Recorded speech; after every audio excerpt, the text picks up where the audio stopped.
Hi hello ಎಲ್ರಿಗೂ ನಮಸ್ತೆ, welcome back to my channel. ಎಲ್ಲರೂ ಹೇಗಿದ್ದೀರಾ? ಎಲ್ಲರೂ ಚೆನ್ನಾಗಿದ್ದೀರಾ? ಬನ್ನಿ ಇವತ್ತಿನ ವ್ಲಾಗ್ನ ಶುರು ಮಾಡೋಣ. ಇವತ್ತು ಬೆಳಗ್ಗೆ 6 ಗಂಟೆ ಅಷ್ಟರಲ್ಲಿ ಮನೇಲಿ ಪೂಜೆ ಎಲ್ಲ ಮುಗಿಸಿದ್ದೆ, ಆಲ್ಮೋಸ್ಟ್ ಆಗಿತ್ತು.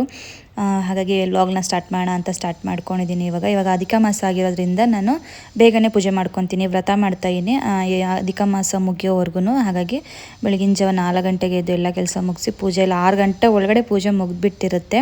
ಅಷ್ಟರೊಳಗಡೆ ನಾನು ಮುಗಿಸ್ಬಿಟ್ಟಿರ್ತೀನಿ ಆಲ್ಮೋಸ್ಟ್. ಇನ್ನೂ ಬೆಳಕು ಸಹ ಸರಿಯಾಗಿ ಆಗಿಲ್ಲ ನೋಡಿ, ಇನ್ನೂ ಸೂರ್ಯ ಹುಟ್ಟಿಲ್ಲ. ಬೆಳಕು ಬಂದಿದೆ, ಇನ್ನೂ ಸೂರ್ಯ ಕಾಣಿಸಿರಲಿಲ್ಲ ನನಗೆ. ಅಷ್ಟರೊಳಗೆ ಮುಗಿಸಿದ್ದೆ. ಹಾಗೆ ಇವಾಗ ನನ್ನ ಮಗನಿಗೂ ಕೂಡ ಇವತ್ತಿಂದ ಫಸ್ಟ್ ಡೇ ಸ್ಕೂಲ್ ಅಂತ ಹೇಳ್ಬೋದು. ಇಷ್ಟು ದಿನ ಪೂಜೆ ಎಲ್ಲ ಮುಗಿದ್ಮೇಲೆ ಸ್ವಲ್ಪ ಹೊತ್ತು ರೆಸ್ಟ್ ಮಾಡ್ತಿದ್ದೆ, ಅಂದರೆ ಆರಾಮಾಗಿ ಕುತ್ಕೊತಿದ್ದೆ. ಹಂಗೆ ತಕ್ಷಣ ತಿಂಡಿ ಮಾಡಬೇಕು ಅನ್ನೋದು ಅಂತ ಏನಿರಲಿಲ್ಲ. ಬಟ್ ಇವಾಗ ನೋಡಿ ತಕ್ಷಣ ನಾನು ತಿಂಡಿ ಸ್ಟಾರ್ಟ್ ಮಾಡಬೇಕು, ಅಂದರೆ 7 ಗಂಟೆ ಅಷ್ಟರಲ್ಲಿ ತಿಂಡಿ ಕೂಡ ರೆಡಿ ಆಗಿರಬೇಕು. ಮಗನಿಗೆ 7:45 ಬಸ್ ಇದೆ, 50 ಬಂದುಬಿಡುತ್ತೆ.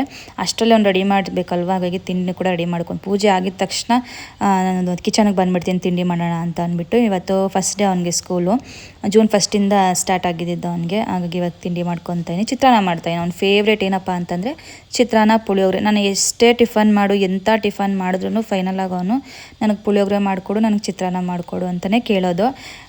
ಹಿಂದಿನ ದಿನ ಪುಳಿಯೋಗರೆ ಮಾಡಿರಲಿ, ಅದರಿಂದ ದಿನ ಪುಳಿಯೋಗರೆ ಮಾಡಲಿ, ಮತ್ತೆ ಪುಳಿಯೋಗರೆ ಬೇಕು, ಚಿತ್ರಾನ್ನ ಬೇಕು ಅಂತಲೇ ಕೇಳ್ತಾನೆ ಹೊರತು ಬೇರೆ ಏನೂ ಕೇಳಲ್ಲ. ಅಷ್ಟು ಫೇವ್ರೇಟ್ ಅವನಿಗೆ. ಬಟ್ ಆದರೂ ನಾನು ವಾರಕ್ಕೆ ಒಂದೇ ಸಲನೇ ಮಾಡಿಕೊಡೋದು, ಬೇರೆ ಯಾಕೆಂದರೆ ಬರೀ ಅದೇ ತಿಂತಾನೆ ಅಂದ್ಬಿಟ್ಟು ನಾನು ಮಾಡೋಕ್ಕೆ ಹೋಗಲ್ಲ. ಇಲ್ಲಮ್ಮ ಪೌಡ್ರ್ ಇಲ್ಲ, ಅದಿಲ್ಲ ಇದಿಲ್ಲ ಅಂತ ಅಂದ್ಬಿಟ್ಟು ಬೇರೆ ಮಾಡಿಕೊಟ್ಬಿಡ್ತೀನಿ. ಬಟ್ ಇವತ್ತು ಫಸ್ಟ್ ಡೇ ಅಲ್ವಾ, ಚಿತ್ರಾನ್ನ. ನಾನು ಆಲ್ಮೋಸ್ಟ್ ಮಂಡೇ ಬಂತು ಅಂದರೆ ಚಿತ್ರಾನ್ನನೇ ಮಾಡ್ತೀನಿ ನಾನು. ಅದಾದಮೇಲೆ ಪುಳಿಯೋಗರೆ ಹತ್ರ ಪಲಾವು ಎಲ್ಲ ಒಟ್ಟಿನಲ್ಲಿ ದಿನಕ್ಕೆ ಒಂದೊಂದು ತಿಂಡಿ ಮಾಡಿ ಕಳಿಸ್ತೀನಿ. ಹಾಗೆ ತಿಂಡಿ ಎಲ್ಲ ರೆಡಿ ಆಯಿತು. ಇವಾಗ ಬಾಕ್ಸ್ಗೆಲ್ಲ ಪ್ಯಾಕ್ ಮಾಡ್ತಾಯಿನಿ. ನಮ್ಮ ಮಾಮ್ ಲೈಫ್ ಮತ್ತೆ ಸ್ಟಾರ್ಟ್ ಆಯಿತು ಅಂತ ಹೇಳ್ಬೋದು. ಇಷ್ಟು ದಿನ ಗಡಿಬಿಡಿ ಇರಲಿಲ್ಲ, ಬೆಳಗ್ಗೆ ಎದ್ದು ತಿಂಡಿ ಮಾಡಬೇಕು, ಬೇಗ ಎದ್ದೊಳ್ಬೇಕು ಅನ್ನೋದು ಇರಲಿಲ್ಲ. ಆರಾಮಾಗಿ ಸ್ವಲ್ಪ ಹೊತ್ತು ಮಲ್ಕೊತಾ ಇದ್ವಿ, ಲೇಟಾಗಿ ಎದ್ದೊಳ್ತಾ ಇದ್ವಿ. ಬೇಗ ಇದ್ರೂ ಕೂಡ ಆರಾಮಾಗಿ ನಮ್ಮ ಮನೆ ಕೆಲಸ ಮಾಡಿಕೊಂಡು ತಿಂಡಿ ನಿಧಾನವಾಗಿ ಮಾಡ್ಕೊತಾ ಇದ್ವಿ. ಬಟ್ ಇವಾಗ ಏನು ಕೆಲಸ ಎಲ್ಲ ಇದ್ರೂ ಅದನ್ನೆಲ್ಲ ಬಿಟ್ಟು ತಿಂಡಿ ಮಾಡಬೇಕು. ಅವ್ರಿಗೆ ಟೈಮ್ ಟು ಟೈಮ್ ತಿಂಡಿ ಮಾಡಿ ತಿನ್ನಿಸಿ ರೆಡಿ ಮಾಡಿ ಕಳಿಸೋವರೆಗೂ ಕೂಡ ನಮಗೆ ಗಡಿಬಿಡಿ ಅನ್ನೋದು ಇದ್ದೇ ಇರುತ್ತೆ. ಎಲ್ಲರ ಮನೇಲೂ ಅಷ್ಟೇ, ಮಕ್ಕಳಿರೋ ಮನೇಲಂತೂ ಇವಾಗ ಅಷ್ಟೇ. ನಾವೆಲ್ಲ ಚಿಕ್ಕವರಿದ್ದಾಗ 10 ಗಂಟೆಗೆ ಸ್ಕೂಲ್ಗೆ ಹೋಗ್ತಾಯಿದ್ವಿ. ಬಟ್ ಈಗಿನ ಮಕ್ಳಿಗಂತೂ ನಾವು 7-8 ಗಂಟೆಗೆಲ್ಲ ಕಳಿಸ್ಬಿಡ್ಬೇಕು, ಅಷ್ಟು ಬೇಗ ಸ್ಕೂಲ್ ಇಟ್ಕೊಂಡಿರ್ತಾರೆ. ಇನ್ನೊಂದು ನಾವು ಸ್ವಲ್ಪ ಟ್ರಾವೆಲ್ ಮಾಡಿಸ್ತೀವಿ ಮಕ್ಕಳನ್ನ, ದೂರ ಇರೋ ಸ್ಕೂಲ್ಗೆಲ್ಲ ಹಾಕ್ತೀವಲ್ಲ, ಹಾಗಾಗಿ ಸ್ವಲ್ಪ ಬೇಗ ಕಳಿಸ್ಬೇಕಾಗತ್ತೆ. ನಾನೇನು ಮಾಡ್ತೀನಿ ಅಂದರೆ ಫಸ್ಟು ತಿಂಡಿ ಎಲ್ಲ ಮಾಡಿಬಿಟ್ಟು ಲಂಚ್ ಬಾಕ್ಸ್ ಎಲ್ಲ ಪ್ಯಾಕ್ ಮಾಡಿ ಇಟ್ಬಿಡ್ತೀನಿ. ಅದಾದ ನಂತರ ನಾನು ಬಂದು ನನ್ನ ಮಗನ ಎಬ್ಬಿಸ್ತೀನಿ. ನನ್ನ ಕೆಲಸ ಏನಿದೆ, ನನ್ನ ಪಾರ್ಟ್ ಆಫ್ ಕೆಲಸ ಅದು ಮುಗಿಸ್ಬಿಟ್ಟು ಅದಾದ ನಂತರ ಅವ್ನು ರೆಡಿ ಮಾಡಿ ಅವ್ನಿಗೆ ಡ್ರೆಸ್ ಅಪ್ ಮಾಡಿ ತಿನ್ನಿಸೋದೇ ಆಗಿಬಿಡುತ್ತೆ ನನಗೆ ಆಲ್ಮೋಸ್ಟ್ 1/2 hour. ಹಾಗಾಗಿ ನಾನು ಅವಾಗ ಏನು ಕೆಲಸ ಇಟ್ಕೊಳಲ್ಲ, ಅದೆಲ್ಲ ನನ್ನ ಕೆಲಸ ಮುಗಿಸ್ಕೊಂಡು ಆದಮೇಲೆ ನಂತರ ಅವ್ನು ಬಂದು ಎಬ್ಬಿಸ್ದೆ. ಅವ್ನ ಮುಖ ನೋಡ್ತಾ ಇರ್ಬೋದು ನೀವು, ಎಷ್ಟು ಡಲ್ಲಾಗಿದೆ ಪಾಪ. ಫಸ್ಟ್ ಡೇ ದಿನ ಚೆನ್ನಾಗಿ ನಿದ್ದೆ ಮಾಡೋಣ, ಆಲ್ಮೋಸ್ಟ್ 9, 10, 10:30ವರೆಗೂ ಮಲಗಿರೋದು ಕೂಡ ಉಂಟು. ಒಂದಿನೂ ಕೂಡ ಅವ್ನು ಬೇಗ ಎದ್ದಿದ್ದೇ ಇಲ್ಲ, ಎಬ್ಬರಿಸ್ತಾನೆ ಇರಲಿಲ್ಲ ನಾನು. ಯಾಕೆಂದರೆ ಯಾವಾಗಲೂ ಇನ್ನು ಸ್ಕೂಲ್ಗೆ ಹೋಗೋದು ಇದ್ದಿದ್ದೆ, ಇನ್ನು 2 months ಅದು ಚೆನ್ನಾಗಿ ನಿದ್ದೆ ಮಾಡಲಿ ಅಂತ ಅಂದ್ಬಿಟ್ಟು ಅವನಿಗೆ ಎಬ್ಬರಿಸ್ತಾ ಇರಲಿಲ್ಲ. ನಾನು ಕೂಡ ವಾಕಿಂಗ್ ಹೋಗೋದೇ ಬಿಟ್ಟಿದ್ದೆ, ಮಕ್ಕಳನ್ನ ಬಿಟ್ಟು ಹೋಗೋಕ್ಕಾಗಲ್ವಲ್ಲ. ಮಕ್ಕಳನ್ನ ಕರ್ಕೊಂಡು ಹೋಗ್ತಾ ಇದ್ವಿ ಮೊದಲು. ಆಮೇಲೆ ಪಾಪ ಮಕ್ಕಳು ಎದ್ದೊಳಗೆ ಸ್ವಲ್ಪ ಕಷ್ಟಪಟ್ಟರು ಅಂತ ಅಂದ್ಬಿಟ್ಟು ಅವನು ಹಾಲಿಡೇಸಲ್ಲಿ ವಾಕಿಂಗ್ ಕೂಡ ಸ್ಟಾಪ್ ಮಾಡಿಬಿಟ್ಟಿದ್ದೆ. ಇನ್ನು ಅವ್ನು ಸ್ಕೂಲ್ಗೆ ಹೋಗೋದ್ರಿಂದ ನಾನು ಮತ್ತೆ ಇವಾಗ ಸ್ಟಾರ್ಟ್ ಮಾಡ್ಕೋಬೇಕು ವಾಕಿಂಗು. ಸ್ವಲ್ಪ ಫುಲ್ ಡಲ್ಲಾಗಿದ್ದ ಅಂತ ಹೇಳ್ಬೋದು, ನಿದ್ದೆಲಿ ಇದ್ನಲ್ವ. ಹಂಗೂ ಫ್ರೆಶ್ ಆಗಿ ಸ್ನಾನ ಎಲ್ಲ ಮಾಡಿಸ್ದೆ. ಸ್ವಲ್ಪ ಸ್ನಾನ ಎಲ್ಲ ಮಾಡಿಕೊಂಡ್ರೆ ಫ್ರೆಶ್ ಆಗಿ ಇರ್ತಾನೆ, ಅವನಿಗೂ ಒಂಥರ ಇದು ಅಂತ. ಸ್ವಲ್ಪ ರೂಢಿ ಆಗೋರ್ಗೆ 1 week ಹಂಗೆ ಅನಿಸುತ್ತೆ ಅಷ್ಟೇ, ಆಮೇಲೆ ಹೋಗ್ತಾನೆ. ಆ್ಯಕ್ಚುಲಿ ಇವಾಗ ಪ್ರೆಸೆಂಟ್ ಏನಿದೆ, ಇವಾಗ ಚೆನ್ನಾಗಿ ಹೋಗ್ತಿದ್ದಾನೆ. ಮಂಡೆಯಿಂದ ಟ್ಯೂಸ್ಡೇ ಅಷ್ಟೇ ಅವನಿಗೆ ಒಂಥರ ಅನಿಸಿದ್ದು, ಮತ್ತು ವೆಡ್ನೆಸ್ಡೇಯಿಂದ ಆರಾಮಾಗಿ ಹೋಗ್ತಿದ್ದಾನೆ ಡೈಲಿ. ಅವ್ರಿಗೊಂದು ಇದಾಗಿಬಿಟ್ರೆ, ರೂಢಿ ಆಗಿಬಿಟ್ರೆ ಆರಾಮಾಗಿ ಹೋಗ್ತಾರೆ.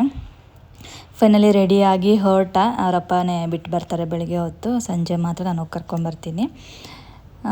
ಅವರು ಹೋದರು ಇನ್ನು 8 ಗಂಟೆ ಅಷ್ಟಲ್ಲಿ, ಇನ್ನೇನು 7:40, 50 ಬಿಟ್ಬಿಡ್ತಾರೆ ಮನೇನ. ಬಸ್ ಬಂದಿರುತ್ತೆ ಆಲ್ರೆಡಿ ರೋಡ್ ಹತ್ರಕ್ಕೆ, ಅಲ್ಲಿ ಬಿಟ್ಟು ಬರ್ತಾರೆ ಅವರಪ್ಪ. ಅವನೋಗಿದ ತಕ್ಷಣ ನಂಗೆ ಸ್ವಲ್ಪ ಆರಾಮ. ಆಲ್ಮೋಸ್ಟ್ ಬೆಳಗ್ಗೆ ಪೂಜೆ ಎಲ್ಲ ಮುಗ್ದಿರುತ್ತೆ, ಎಲ್ಲ ಕೆಲಸ ಮುಗ್ದಿರುತ್ತೆ. ಸ್ವಲ್ಪ ಹೊತ್ತು ರೆಸ್ಟ್ ಮಾಡ್ತೀನಿ. ಒಂದು ಸ್ವಲ್ಪ ಏನಾದರೂ ವಾಕಿಂಗ್ ಇದ್ದರೆ ವಾಕಿಂಗ್ ಹೋಗ್ತೀನಿ. ಆಮೇಲೆ ಹಸ್ಬೆಂಡ್ ಜೊತೆ ಅವ್ರು ಕರ್ಕೊಂಡು ಹೋಗೋಕ್ಕಾಗಿಲ್ಲ ಅಂತಂದರೆ ಮನೇಲಿ ಏನಾದರೂ ಸ್ವಲ್ಪ ವರ್ಕೌಟ್ ಮಾಡ್ಕೊತೀನಿ ಅಷ್ಟೇ. ಅದಾದ ನಂತರ ನಾನು ಮತ್ತೆ ಮಧ್ಯಾಹ್ನದಿಂದ ಶೂಟ್ ಮಾಡ್ಕೊಂಡಿದ್ದೀನಿ ವೀಡಿಯೋನ, ಮತ್ತೇನೋ ವೀಡಿಯೋ ಶೂಟ್ ಮಾಡಲಿಲ್ಲ. ನನ್ನ ಮಗಳಿಗೆ ಇನ್ನೂ ಲೇಟ್ ಇತ್ತು ಸ್ಕೂಲ್, ಅವಳಿಗೇನು ಸ್ಕೂಲ್ ಸ್ಟಾರ್ಟ್ ಆಗಿರಲಿಲ್ಲ ಇನ್ನು. ಅವಳಿಗೂ ಜಾಯಿನ್ ಮಾಡಿಸಿದ್ದೀವಿ, ಅಂದರೆ ಅವಳಿಗೆ 10 ಗಂಟೆಗಿದೆ. ಅವಳದೇ ನನಗಿದಿಲ್ಲ, ಆರಾಮಾಗಿ ರೆಡಿ ಮಾಡಿ ಕಳಿಸ್ಬೋದು. ಹಾಗೆ ಮಧ್ಯಾಹ್ನದ ಊಟಕ್ಕೆ ನಾನೊಂದು ಒಳ್ಳೆ ಸಾಂಬಾರು ಮಾಡ್ತಾಯಿದ್ದೀನಿ. ಹಾಗಾಗಿ ರೆಸಿಪಿ ಶೇರ್ ಮಾಡ್ಕೊಳ್ಳೋಣ ಅಂತ ಅಂದ್ಬಿಟ್ಟು ಅಲಸಂದಿ ಕಾಳನ್ನ ಬೆಳಗ್ಗೆನೇ ನೆನೆಸಿದ್ದೆ. ಬೆಳಗ್ಗೆ ಎದ್ದಿದ ತಕ್ಷಣವೇ ಮಧ್ಯಾಹ್ನಕ್ಕೆ ಇದೇ ಸಾಂಬಾರು ಮಾಡೋಣ ಅಂತ ಪ್ಲ್ಯಾನ್ ಇತ್ತು.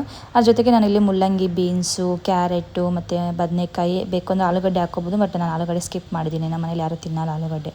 ಹಾಗಾಗಿ ಇಷ್ಟೊಂದು ತರಕಾರಿ ಹಾಕಿ ಮಾಡ್ಕೊಳ್ಳೋಣ ಅಂತ ಅಂದ್ಬಿಟ್ಟು ಇಲ್ಲಿ ಒಂದು ಕುಕ್ಕರ್ಗೆ ಎಣ್ಣೆ, ಜೀರಿಗೆ, ಸಾಸಿವೆ ಕರಿಬೇವು ಮತ್ತು ಒಂದು ಈರುಳ್ಳಿ ಮತ್ತು ತರಕಾರಿ ಇವಾಗ ಏನು ಹಾಕ್ಕೊತೀನಲ್ಲ ಇದೆಲ್ಲ ಹಾಕ್ಕೊಂಡಿದ್ದೀನಿ. ಮತ್ತು ಕಾಳನ್ನು ಕೂಡ ಎಣ್ಣೆಲಿ ಹಾಕಿ ಫ್ರೈ ಮಾಡ್ಕೊತೀನಿ. ಸ್ವಲ್ಪ ಅರಿಶಿಣ ಪುಡಿ ಇಷ್ಟನ್ನು ಕೂಡ ಆ್ಯಡ್ ಮಾಡ್ಕೊಂಡು ಆ್ಯಕ್ಚುಲಿ ಇದೊಂದು ಒಳ್ಳೆ ಬೆಸ್ಟ್ ಸಾಂಬಾರು ಅಂತ ಹೇಳ್ಬೋದು. ಕಾಳಲ್ಲಿ ನಮಗೆ ಪ್ರೋಟೀನ್ ಸಿಗುತ್ತೆ ಮತ್ತು ತರಕಾರಿಯಲ್ಲಿ ಫೈಬರ್ ಸಿಗುತ್ತೆ. ಸಪ್ರೇಟಾಗಿ ಪಲ್ಯ ಅದು ಇದೆಲ್ಲ ಮಾಡೋದಕ್ಕಿಂತ ರೀತಿ ಮಾಡೋದ್ರಿಂದ ಒಳ್ಳೆ ಹೆಲ್ತಿಯಾಗಿ ಮನೆಯವರೆಲ್ಲರೂ ಕೂಡ ಊಟ ಮಾಡ್ತಾರೆ. ಸಪ್ರೇಟಾಗಿ ನನಗೆ ಮಾಡ್ಕೋಬೇಕು ಅನ್ನೋದಿರಲ್ಲ. ಹಾಗಾಗಿ ಇಷ್ಟನ್ನು ಹಾಕಿ ಫ್ರೈ ಮಾಡಿಕೊಂಡು ಅದಾದ ನಂತರ ಒಂದು ಮಿಕ್ಸಿ ಜಾರ್ಗೆ ಕಾಯಿ ತುರಿ ಮತ್ತು ಸ್ವಲ್ಪ ಬೆಳ್ಳುಳ್ಳಿ, ಕೊತ್ತಂಬರಿ ಸೊಪ್ಪು, ಸಾಂಬಾರು ಪುಡಿ, ನೀರನ್ನ ಹಾಕಿ ಫೈನಾಗಿ ರುಬ್ಕೊತಾ ಇದೀನಿ. ಸಾಂಬಾರಿಗೆ ಸಖತ್ತಾಗಿರೋದ ಟೇಸ್ಟ್ ಮಾತ್ರ ತುಂಬ ಚೆನ್ನಾಗಿತ್ತು. ಟ್ರೈ ಮಾಡಿ. ಈ ರೀತಿ ಮಾಡೋದ್ರಿಂದ ನಮಗೆ ಎಲ್ಲ ಥರದ ನ್ಯೂಟ್ರಿಷನ್ಸ್ ಎಲ್ಲ ಕೂಡ ಸಿಗುತ್ತೆ. ಇವಾಗ ನಾವು ಪ್ರೋಟೀನ್ ಅಂದ್ಬಿಟ್ಟು ಅದು ತಿನ್ನಬೇಕು ಇದು ತಿನ್ನಬೇಕು ತರಕಾರಿಗೆ ಅದು ಇದು ಅನ್ನೋದಕ್ಕಿಂತ ಎಲ್ಲ ಒಟ್ಟಿಗೆ ಹಾಕಿ ಮಾಡಿದ್ರೆ ಮನೆಯವ್ರಿಗೂ ಸಾಂಬಾರು ಆಗುತ್ತೆ. ನಾವು ಬ್ಯಾಲೆನ್ಸ್ಡ್ ಮೀಲ್ ನಾವು ಫಾಲೋ ಮಾಡ್ತಾ ಇರೋದ್ರಿಂದ ನಮಗೂ ಕೂಡ ಒಳ್ಳೆ ಊಟ ಸಿಗುತ್ತೆ ಅಂತ ಹೇಳ್ಬೋದು. ಹಾಗಾಗಿ ನಾನು ಪ್ಲ್ಯಾನ್ ಮಾಡಿಕೊಂಡು ಕಾಳು ತರಕಾರಿ ಎಲ್ಲನೂ ಹಾಕಿ ಸಾಂಬಾರು ಮಾಡೋಣ ಅಂತ ಈ ರೀತಿ ಮಾಡ್ತಾಯಿದ್ದೀನಿ. ತುಂಬ ಚೆನ್ನಾಗಿರುತ್ತೆ. ಟ್ರೈ ಮಾಡಿ ನೀವು ಈ ಥರ ಸಾಂಬಾರು ರೆಸಿಪಿ ನೀವು ಟ್ರೈ ಮಾಡಿಲ್ಲ ಅಂತಂದರೆ ಟ್ರೈ ಮಾಡಿ, ಚೆನ್ನಾಗಿರುತ್ತೆ. ಹಾಗೆ ನೆಕ್ಸ್ಟು ಇವಾಗ ಇದೆಲ್ಲ ಆಗಿದ ತಕ್ಷಣ ಸ್ವಲ್ಪ ಪನ್ನೀರ್ ಮಾಡಿದ್ದೆ ಮನೆಯಲ್ಲೇ. ಬೆಳಗ್ಗೆನೇ ಮಾಡಿದ್ದೆ. ಆ್ಯಕ್ಚುಲಿ ತೋರ್ಸೋದು ಮರ್ತೋಗ್ಬಿಟ್ಟೆ ನಾನು ಯಾವ ರೀತಿ ಮಾಡೋದು ಅಂತ. 1 ಲೀಟ್ರ್ ಹಾಲಲ್ಲಿ ಮಾಡಿದ್ದು. 1 ಲೀಟ್ರ್ ಇರಲಿಲ್ಲ, 3/4 ಲೀಟ್ರ್ ಇತ್ತು ಅಷ್ಟೇ. ಅಷ್ಟರಲ್ಲಿ ಇಷ್ಟು ಪನ್ನೀರಾಗಿದೆ. ಆರಾಮಾಗಿ 100-150 ಗ್ರಾಮ್ ಸಿಕ್ಕಿರ್ಬೋದು ಅಷ್ಟೇ. ಕಾಮನಾಗಿ ನಾನು 1 ಲೀಟ್ರಲ್ಲಿ ಮಾಡ್ತೀನಿ. ಆರಾಮಾಗಿ ಮನೆಯಲ್ಲೇ ಪನ್ನೀರ್ ಮಾಡ್ಕೊತೀನಿ ನಾನು, ಜಾಸ್ತಿ ಏನಾದರೂ ಹಾಲಿದ್ದರೆ. ಹಾಗೆ ಅದ್ರಲ್ಲಿ ಮಾಡ್ಕೊಂಡಿದ್ದೆ. ಅದನ್ನು ಕೂಡ ರೋಸ್ಟ್ ಮಾಡ್ಕೊಳ್ಳೋಣ ಅಂತ ಜಸ್ಟ್ ಚಿಲ್ಲಿ ಪೌಡರು ಮತ್ತು ಸಾಲ್ಟು, ಗರಂ ಮಸಾಲ ಹಾಕಿ ಮಿಕ್ಸ್ ಮಾಡ್ಕೊಂಡಿರೋದು ಅಷ್ಟೇ ಅದು. ಆಮೇಲೆ ಸಾಂಬಾರು ನೋಡಿ ಎಷ್ಟು ಸಖತ್ತಾಗಿ ರೆಡಿ ಆಗಿದೆ ಅಂತ ಅಂದ್ಬಿಟ್ಟು. ಆರಾಮಾಗಿ ಮುದ್ದೆಗಂತೂ ಸೂಪರಾಗಿರುತ್ತೆ. ಮತ್ತು ರೈಸ್ಗೆ, ಚಪಾತಿಗೆ ಎಲ್ಲದಕ್ಕೂ ಕೂಡ ಆರಾಮಾಗಿ ಇದನ್ನು ನಾವು ತಿನ್ಬೋದು. ಸಖತ್ ಟೇಸ್ಟಿಯಾಗಿರುತ್ತೆ, ಹೆಲ್ತಿನೂ ಕೂಡ. ಸಾಂಬಾರು ಕೂಡ ರೆಡಿ ಆಯಿತು. ಹಾಗೆ ಬನ್ನಿ ಇವಾಗ ನನ್ನ ಮೀಲ್ ಪ್ಲೇಟ್ ಹೇಗಿರುತ್ತೆ ಅನ್ನೋದನ್ನು ತೋರಿಸ್ತೀನಿ.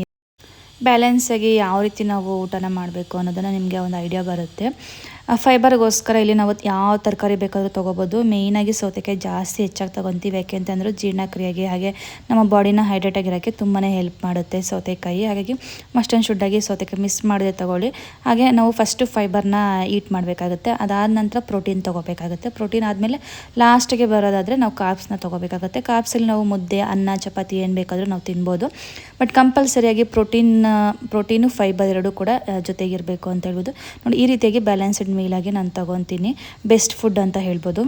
ಓಕೆ, ನೋಡಿದ್ರಲ್ವಾ ಯಾವ ರೀತಿ ನಾನು ಬ್ಯಾಲೆನ್ಸ್ಡ್ ಮೀಲ್ನ ತೊಗೊತೀನಿ ಅಂತ ಅಂದ್ಬಿಟ್ಟು. ಹಾಗೆ ಇವತ್ತಿನ ವ್ಲಾಗ್ ಇದಾಗಿತ್ತು. ಐ ಹೋಪ್ ನಿಮ್ಮೆಲ್ಲರಿಗೂ ಇಷ್ಟ ಆಗಿದೆ ಅಂತ ಅಂದ್ಕೊತೀನಿ. ನೆಕ್ಸ್ಟ್ ಸಿಗೋಣ. ಅಲ್ಲೂ ಕಾಯ್ತಾರಿ. ಬಾಯ್.